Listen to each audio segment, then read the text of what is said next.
नमस्कार भाई लोग, कैसे हैं आप लोग। तो आज के इस वीडियो में एक बार फिर से मैं आपका बहुत ही ज़्यादा स्वागत करता हूं आपके ही अपने चैनल टेक्निकल ट्रेडर में। तो आज के इस वीडियो में हम बात करने वाले हैं यस बैंक के बारे में कि यस बैंक को लेकर एक और टारगेट निकल कर आ रहा है और उस टारगेट को लेकर क्या क्या बातें बताई गई हैं, ये सारी बातें समझेंगे। उसके साथ में 12 रुपये से भी नीचे यस बैंक आ चुका है। इस लेवल पर भी मैंने ख़रीदारी कितनी की क्यों की, यह भी जानेंगे, देखेंगे, समझेंगे इसे एक वीडियो में।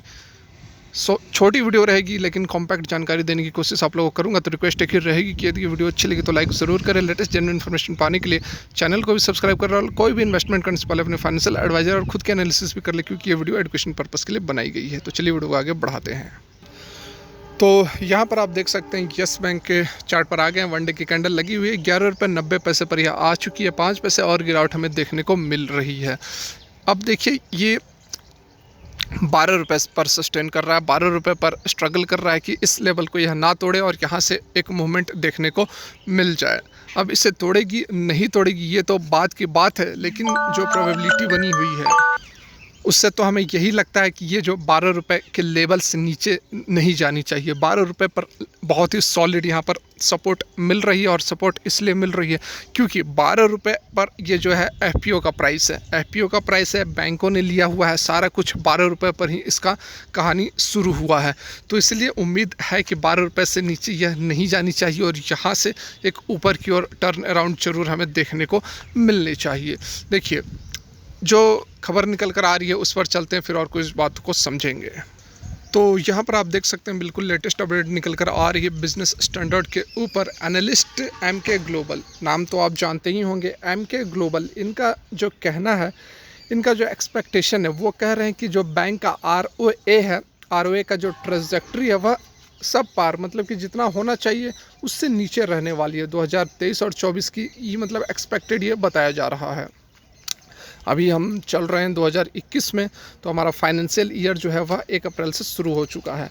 ठीक है, तो यहाँ से देखिए अगले साल की ये बातें बताई जा रही है 23 और 24 का। तो यहाँ पर 0.58 से 0.8% तक आरओए ट्रेजेक्ट्री की बातें की जा रही है, और वहीं यह भी कह रहे हैं कि जो मैनेजमेंट की एक्सपेक्टेशन है वह है 1 से लेकर 1.5% तक, उतनी नहीं रहेगी, 0.5 से 0.8 रहेगी। ठीक है, उसके साथ में जो टारगेट ये दे रहे हैं वह टारगेट दे रहे हैं ₹10 का, 10 रुपये का टारगेट दे रहे हैं, और सेल की रेटिंग के साथ यह बने हुए हैं।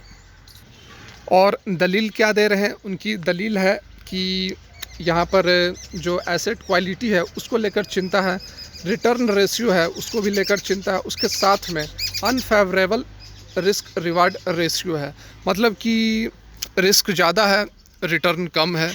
रिस्क रिवार्ड रेशियो उसी को कहते हैं कि रिस्क यदि होगा, पैसे डूबेंगे तो बहुत डूबेंगे और आएंगे तो कम आएंगे। ठीक है, और हायर वैल्यूएशन, तो मतलब कि जितनी यहाँ पर निगेटिव बात हो सकती है किसी भी बैंक के लिए, जो भी निगेटिव उसके प्रोस्पेक्टिव्स होते हैं, सारा कुछ यहाँ पर बता दिया गया है। एसेट क्वालिटी हो गई, सब पार रिटर्न रेशियो हो गई, अनफेवरेबल रिस्क रिवार्ड रेशियो हो गई, और हायर वैल्यूएशन हो गई। मतलब कि हायर वैल्यूएशन अभी भी यह 12 रुपये पर भी यह जो है हायर वैल्यूएशन लग रहा है एमके ग्लोबल को। ठीक है, उनकी अपनी राय है। ठीक है, यहाँ पर देखिए अच्छी बातें भी बताई गई है कि जो करंट मैनेजमेंट है, ठीक है, वो बता रहे हैं कि यहाँ पर जो बैंक को फेलवर नहीं होने देंगे। देख सकते हैं, although the current management with regulatory investor support has been able to avert bank failure, मतलब कि बैंक को फेलवर होने से रोक देंगे, अवर्ट कर देंगे। ठीक है, तो ये एक अच्छी बात इन्होंने बताई। उसके साथ में यह भी बताया कि एक सस्टेनेबल रिटेल बैंक बनाने के लिए यस बैंक को अलग तरह के प्राइवेट मैनेजमेंट की ज़रूरत है। तो देखिए, इनकी अपनी राय है, इनकी अपनी सोच है। ये अभी नहीं, हर बार जब भी निगेटिव माहौल बनता है तब ये आ जाते हैं अपने 10 रुपये का टारगेट को लेकर, और अभी तक तो 10 रुपये का टारगेट हिट हुआ नहीं है।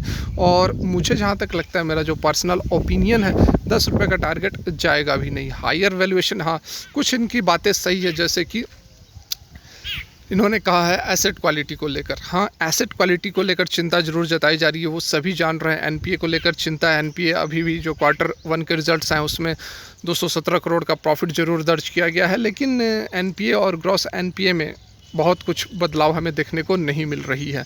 तो ये बातें ज़रूर हैं कि यहाँ पर एसेट क्वालिटी को लेकर चिंता ज़रूर है, लेकिन बाद बाकी जो बातें इन्होंने बताई है कि हायर वैल्यूएशन हो गई या फिर सब पार रिटर्न रेशियो हो गई, ये यहाँ पर अकॉर्डिंग टू मी सही नहीं बैठती है। और यहाँ पर मैनेजमेंट की तो उन्होंने तारीफ़ की ही है, जो कि अच्छी बात है। मैनेजमेंट बहुत सॉलिड है, कोई भी समस्या आने नहीं देगी आने वाले समय में। तो देखिए, ये तो बात हो गई एमके ग्लोबल की, लेकिन अब मैं आपको अपनी बात बताना चाहूँगा। देखिए, आज के डेट मतलब कि कल के डेट की बात कर रहा हूँ, आज तो क्लोज़ है। कल के डेट में भी मैंने ठीक ठाक खरीदारी की है येस बैंक के अंदर। आइए मैं आपको दिखाता हूँ, वहीं से बात को आगे बढ़ाते हैं।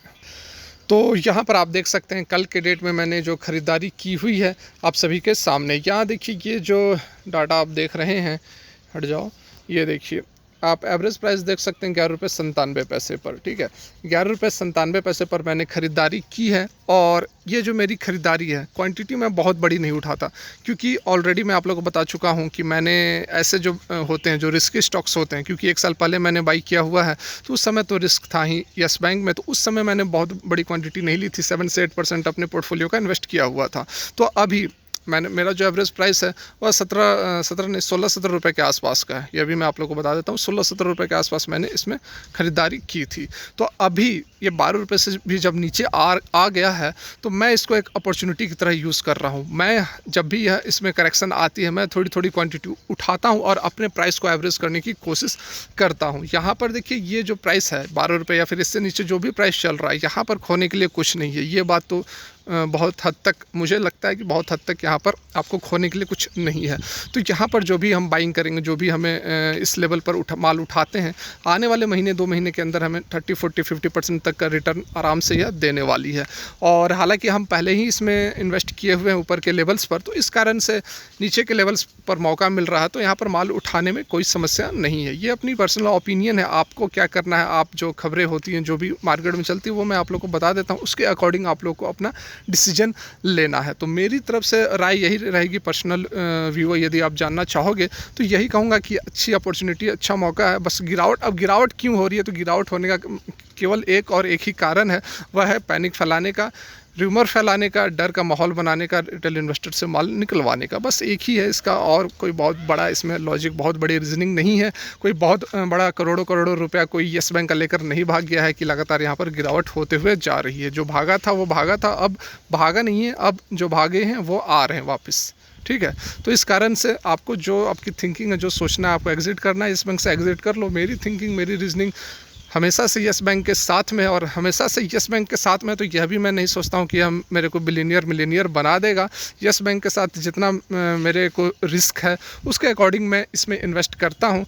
थोड़ी सी क्वांटिटीज़ मैंने इन्वेस्ट की हुई है, और उसको लेकर मैं बिल्कुल सेफ एंड सर्टेन हूँ। अब जिसने लाखों लाखों रुपए इन्वेस्ट कर दिए, उसके लिए तो समस्या हो सकती है, क्योंकि ऊपर जाने में ये समय लगा सकती है, 1-2 साल का भी समय लगा सकती है। तो 50-50 लाख और जो 10-10 लाख भी जिसने इन्वेस्ट किए हुए हैं येस बैंक के अंदर, वो 1-2 साल तक तो वेट नहीं कर सकता है, क्योंकि पैसे की ज़रूरत तो हर किसी को होती है। तो वैसे लोगों के लिए यहाँ पर समस्याएं हो सकती है और चिंता हो सकती है, और वो पैनिक में भी आ सकते हैं। लेकिन मुझे कोई डर नहीं है, क्योंकि मेरा जो कैपिटल मैंने इस बैंक में डाला है, उससे मुझे बहुत ज़्यादा फ़र्क नहीं पड़ता है। यदि आज से वह 5 साल या 10 साल तक भी वह वहीं का वहीं रह जाए। एज्यूम कर रहा हूँ, ये नहीं कह रहा हूँ कि वहीं का वहीं रहेगी। तो फिलहाल के लिए वीडियो यहीं तक। अच्छी लगी तो लाइक ज़रूर करें, चैनल को भी सब्सक्राइब कर ले। वीडियो देखने के लिए बहुत बहुत धन्यवाद।